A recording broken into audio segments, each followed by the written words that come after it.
No, keď som mal naposledy 97 kg, tak tu na desika som chladil už. To bolo prvé chladenie. Teraz tu mám statočných 76%, či 76 stupňov. Takže ja si myslím, že to vidím úplne celé bez chladenia. Druhé chladenie bolo na takom krásnom výhľadkovom paseku, alebo jak som nazval.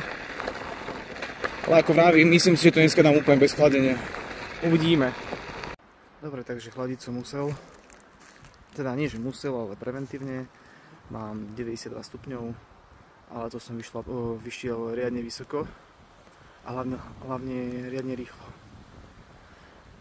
Celý čas 35 až 50 hore kopcom proste, takže naposledy keď som išiel, tak som išiel možno, že okolo 30-ky. To bude podľa mňa tým.